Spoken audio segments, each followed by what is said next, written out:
cool. All right, so we are off and running with another exciting episode of Geek Stuff Off the Cuff. This one, we're going to do some Kickstarter talking. We've got a Kickstarter campaign we're going to chat about. We're going to try to put the fun in crowdfunding here today. So we're going to chat with our friend Zach, who's got a Kickstarter going on. Zach, say hello to all the people.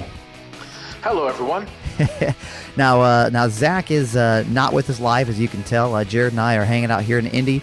And Zach, you are somewhere that is not Indy, right? I am not in Indy right now. I am about 3 hours north of Tokyo. Okay, very cool. Now you are from our area originally, is that right? Yes, graduated from IUPUI about 2 years ago. Very cool, very cool.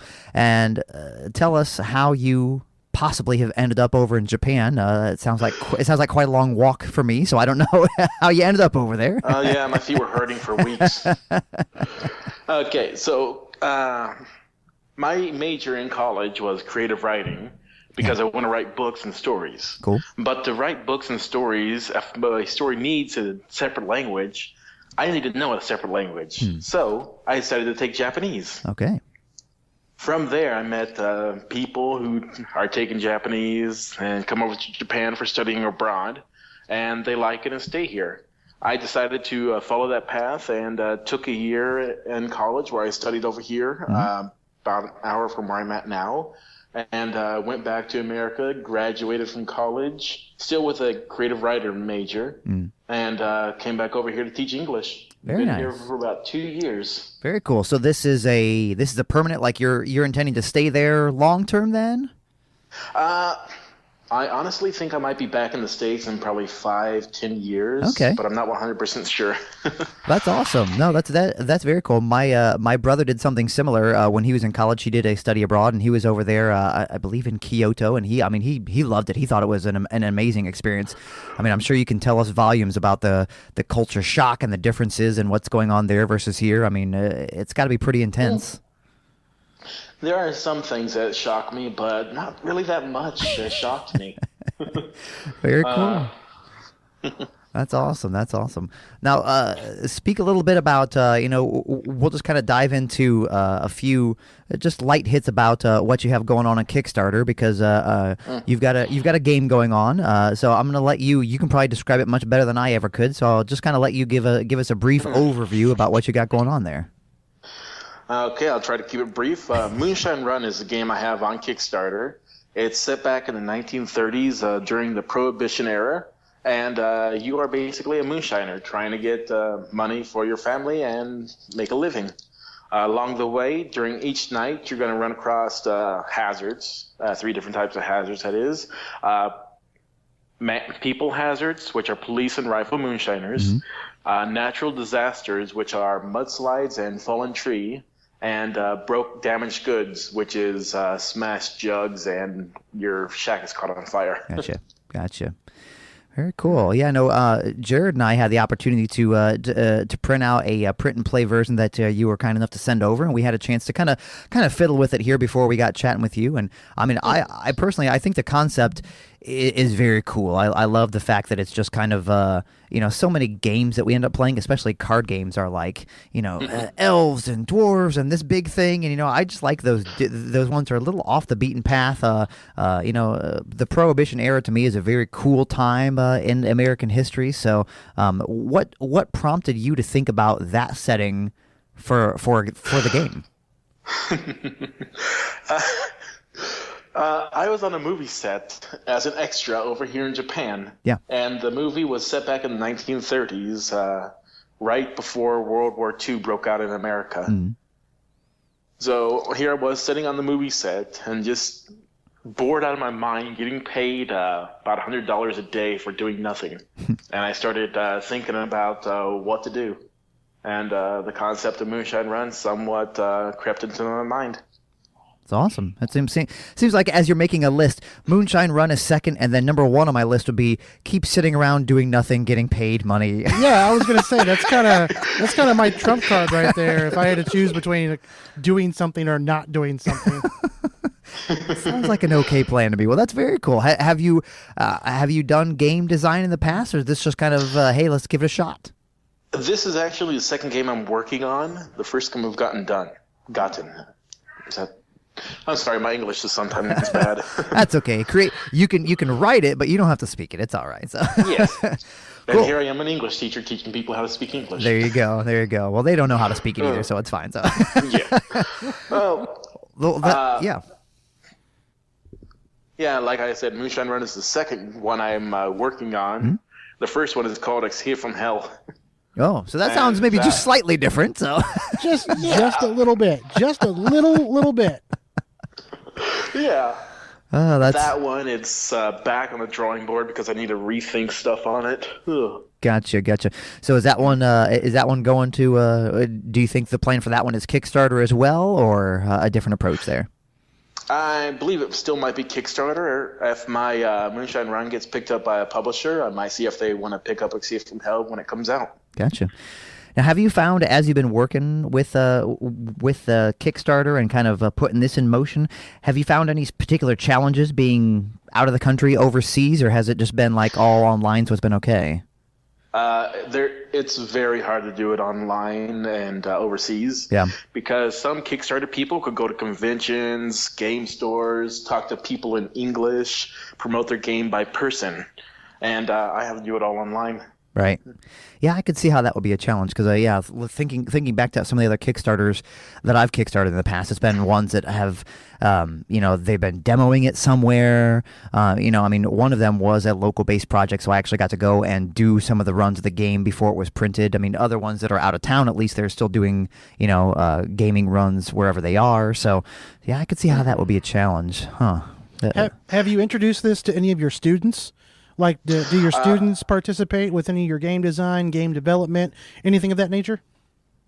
I have shown them some of the game stuff, but I haven't played it with them because it's like the teacher-student relationship. It's somewhat difficult to play games with your students. And my students are elementary and middle school, so only the higher-up middle schoolers can play it and not be worried about damaging the cards or understanding and stuff like that. That's understandable. That makes sense. Yeah. So what about like then maybe friends you have over there? Do you have any Japanese friends at the adult level? I'm more curious about how if someone from a different culture, what their grasp of this, because this moonshine and prohibition seems like a very American thing to me as a part of our history. I wonder how that would translate to another culture. The Japanese people I've had playing it, one is I want to say fluent in English, but not really. Close to being fluent. And her grasp on the game, she really enjoyed it. The other one that's played it, I think there's only been 2 Japanese people that's played it. She was playing it. She doesn't understand a word of English.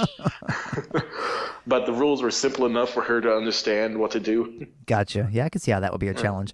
Yeah, I mean, I imagine in my head, and I'm sure it's not an equal equation, but in my head, it's like the equivalent of me trying to go on like a Japanese game show where all they seem to do is like yell at me and throw things and have big crazy graphics, and I'm like, I don't know what's going on, but it seems like fun.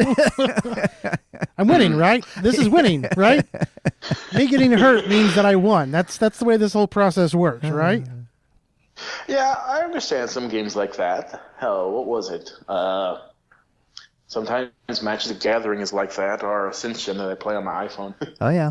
You just kind of throw it out there, I guess, and hope for the best. So, well, Zach, you kind of lead it into a question that I was going to ask you is what type of games do you play? You were mentioning just a second ago that you play a lot on your iPhone. Is there anything that you're kind of addicted to right now? Is there anything that you just always find yourself playing all the time? Ascension is on my iPhone, so I play that all the time. But every month there is a party in Tokyo that I go to that we play all different kinds of board games. A Sherlock Holmes one that I can't remember the name of. We play a lot of Werewolf. Mm-hmm. What else? Catan. Of course. A little bit of Ink and Gold every now and then. I've heard that they're going to make Settlers of Catan into a television show. Yeah. Oh my God, no. Now, Zach, how do you honestly feel about that? Yeah, don't hold back now. Well, I think it might be a very good idea if they just keep it as a game. Yeah, I'm not sure. I didn't read the articles. I did see it on Facebook that someone had optioned Catan for a TV series, but I don't know what kind of series. If it's going to be like reality, if they're going to try to make it like a drama, like a Game of Thrones type. I have no idea. This is all pure speculation on my part. So I'd be interested to see how that plays out. I'm this okay. is my first time hearing it. I'm okay with them not doing anything with a television show and Catan. I mean, I like Catan. I'm not a big Catan player. Yeah. But there are it's almost like Battleship. It's like, look what you did with Battleship. Ugh, it obviously did not work. So just leave Catan as Catan. I don't think we need anything more than that for Catan. But that's just me, and I'm just a humble podcaster who has my one voice, and that's all that I've got, and I'm okay with that. The wise man said, "Razor's your voice." There you go. Yeah. A very bad Yoda impersonation. It's all good. Yeah, it's all good. We'll take any impersonations on this show. No worries. But yeah, no, I would like to see, if they did a Catan show, I would just want to see a stationary camera over a table, just people playing Catan for a half hour. I might watch that. I don't know. I would not. I would not. I'll be honest. Strip Catan? Okay, I probably would watch that. Yes. Strip Catan is definitely one of those shows that I would watch. There you go. I love it. Very good. No, I'm right there with you on my phone, on my Android. I play Ascension is my newest game that I'm getting into. I haven't played any online yet. I'm just playing myself versus the computer to try to get a hold of it. But it's a very cool game. It reminds me a lot of one of our favorite games, Jared and I's favorite games that we play both in person and on the phone. Star Realms. I don't know if you're familiar with that game or not, but. I am not. Okay, it's very similar to Ascension in the fact that there is trade and there's attack, and every turn you've got your base cards, and then you gain new cards, and then you shuffle them into your draw pile. Except it's got a science fiction setting, whereas Ascension is a little bit more fantasy based with your lifebound heroes and monsters and things like that. Mechanical. Exactly. I Yeah. remember taking a look at this. Okay. Yeah, it's I'm cool. looking You at it. should download it. Star Realms is on the sci-fi spectrum with set in outer space setting, but a very similar construction. The one thing I do like more about Ascension is that to me it's less head-to-head. It's not you beating up your opponent. You have to gain fame points from a common pool, and the more fame points you can gain more than your opponent without necessarily having to direct all of your attacks at them. It's not like it's me versus you. It's more like you versus the game type of thing. So I don't know. Zach, I had a question for you, non-game related. When you went overseas, what was that transition like? Because, I mean, it's not really a big secret that the relationship between the United States and pretty much anybody that's not the United States isn't the greatest in the history of mankind. Did you have any struggles? Did you have any difficulties when you got over there? Honestly, whatchamacallit that? I wouldn't say, I can't think of the actual word. I'm just going to use racism here. But the racism in Japan is, for foreign people, is not really that open as it is in America, where there is a lot of violence and demonstrations to try to get people out. Over here, they shun you if they don't like you. Oh. Wow. And just vocal about it. Just a straight, hey, right, we don't want to talk to you at all ever? Yeah, that's and I haven't really felt that much. The only few times that I have come up to a situation where I did not feel welcome was these idiotic people on the street trying to get foreigners out, and that was in Tokyo, and that's only happened once in the 2 years I've been here. And when I was trying to go to a gentleman's club, they didn't allow foreigners in. It's a very strict no foreigners policy in the gentleman's club. That's a first, because like if you're there ready to spend your hard-earned yen or whatever, I mean, and they just say no, that's a very stringent form of racism. That's impressive. That's hardcore. Wow. Or whatever, racism, classism, whatever you want to call it. So yeah. Foreignism. Zach, I feel really bad for you, man. Just the sheer knowledge of knowing if they don't want to sell you a can of Coke, that I guess they don't have to. Is there any legal ramifications from their side? Like here in America, if you were to say, "Hey, I'm not going to sell you this can of Coke because you're black or because you're Asian or because you're from Canada," like your face. Yeah, Yeah, I'm not right, going to sell yeah. you because you're Canadian. I mean, I'm sure that's a there lawsuit is. I waiting to haven't really happen. looked into it because it's been so rare that it's happened.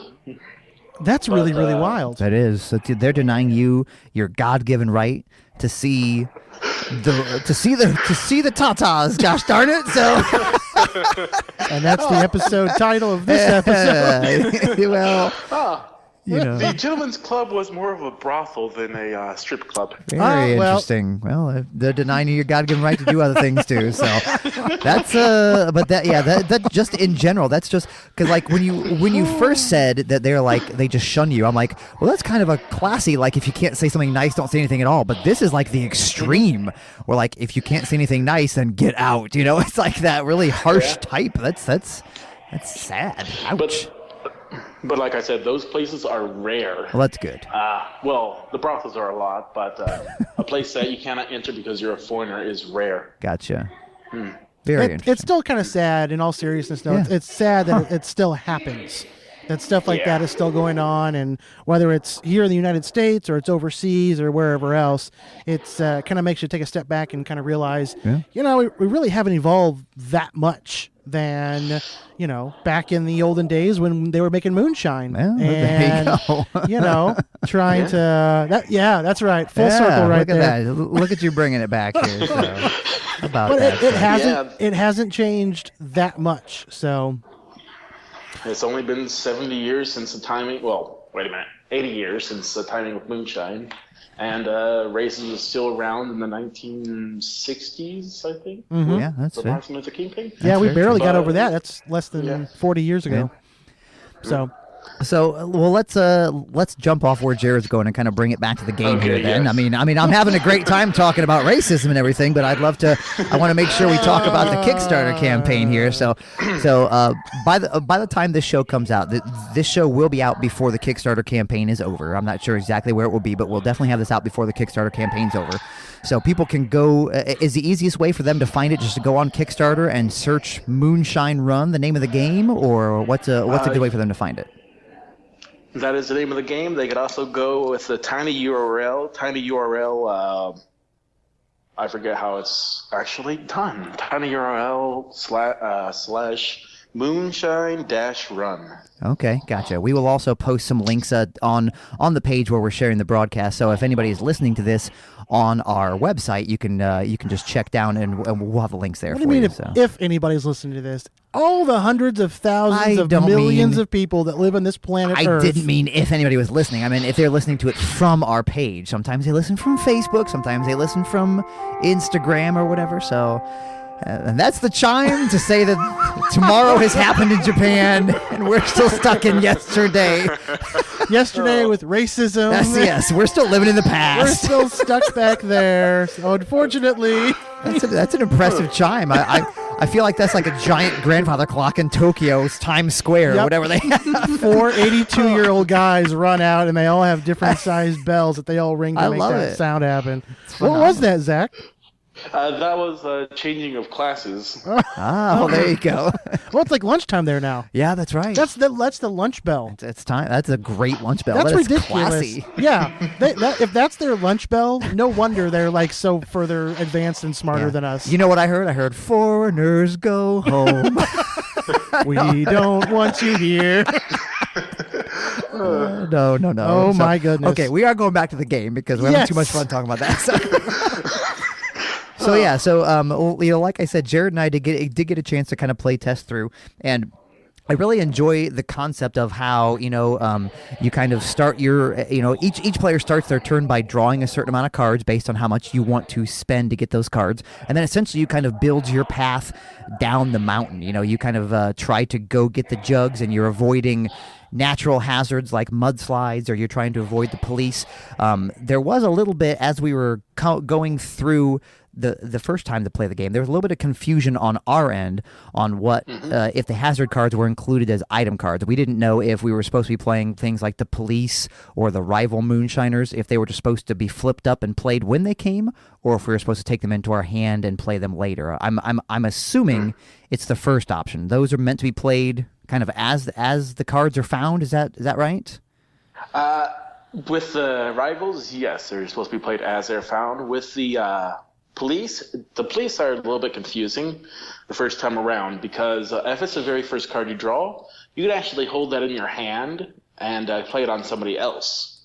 That is if you have not made any points during the round. Okay, so we did see that there was some verbiage on there about if you haven't had any moonshine jugs. So that will be as we continue to play to see to kind of see how those work. But yeah, that was, I mean, other than some minor confusion on our end, just in translating the rules, I thought the concept of the game was very cool, because the first time we played it, Jared was slaughtering me. He had like a ton of money. Well, that's kind of how it goes whenever we play games. I mean, let's just be truthful here. I was being very kind. I was this is my charity work for the week, is letting Jared win games. No, but no, I was dominating. I was playing as the Japanese faction. Right.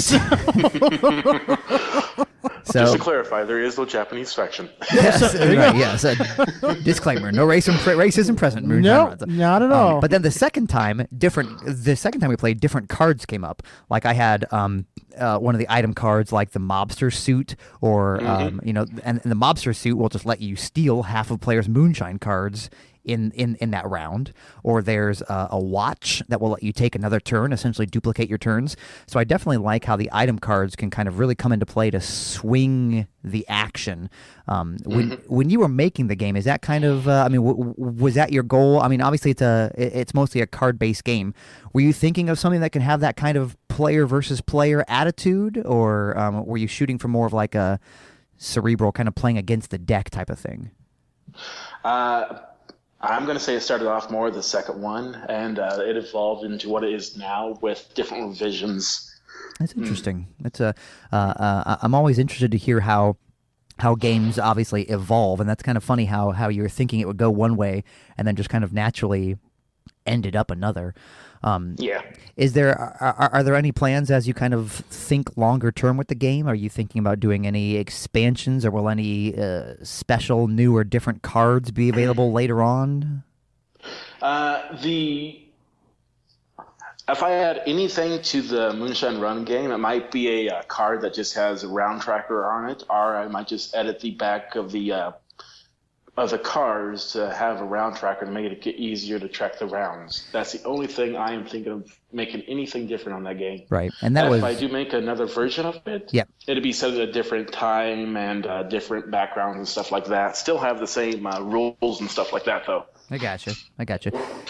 Yeah, that was one thing that we noticed as well. We were able to kind of get a pad and paper and kind of keep track of the round, but yeah, round tracker, obviously, if you keep it in your head, and I think it would also matter too if you're playing with 2, 3, 4 people, it would be easier to kind of tell how things are going around too. So it makes sense. 4 people could easily track the round without worrying about it. Right, but yeah, I mean, was the game designed for more than 2 people in mind, or is that was that where you started with? I originally started where it could go up to 8, but I had to drag it down. It might be able to play 6 right now, but I don't want to say 6 and be comfortable with it, so it's at 4 right now for comfortable, and 1 or 2 players can actually play it easily. It felt it. I mean, it was the first 2 times that we've ever played the game, of course, but it felt like that 3 players was the sweet spot. 2 players just seemed really, really quick. Yeah. And I'm sure that once you get comfortable with the game and the mechanics and how it all plays out, that 3rd player adds that element of, well, I have to strategically use what I've got in my hand against the other 2 players, because you've got that 7-round limit. The 7-round limit is I think is one of the biggest factors in your game, Zach, is you're limiting how many times we can actually hang on to those cards, what can happen. I feel like in a 2-player game, it's going to be a whole bunch of save up the cards, wait till round 6 or 7, and then all of a sudden, boom, boom, boom, boom, boom, boom, boom. So I kind of wish Lee was still here. Yeah. And we could have sat down with him and had a 3-person. Yeah, game we just going wrapped on. a recording with another gentleman, but yeah, I do like Jared said. I think it's cool that there's that kind of time clock, factor in play where you're playing against the clock type of thing. So. Yeah, the rules are basic enough that I could see this being a good party game. You don't have to have like hardcore gamers to play it. Yeah. I mean, I know that we just kind of spoke about some initial confusion that Jared and I had, but I think it's probably because we just kind of sat down and tried to plow through it. I feel like if we had read the rules a little more thoroughly, or maybe possibly if there was a few verbiage You read changes. the rules? I tried. Oh, I know. okay, yeah. See, that's what I'm saying. But I just got There's my also cards. a how-to video. well, there you Oh. go. Right, yeah. See, like a how-to, or and another factor is that we're playing with the print and play version, which I printed on my home printer. so the ink is it doesn't do the cards justice, because when you sent me the print and play, I was able to see, and on the Kickstarter campaign page, you can see the artwork. It's beautiful artwork on these cards. Who Yeah. did your art? The art was done by StarCat Games.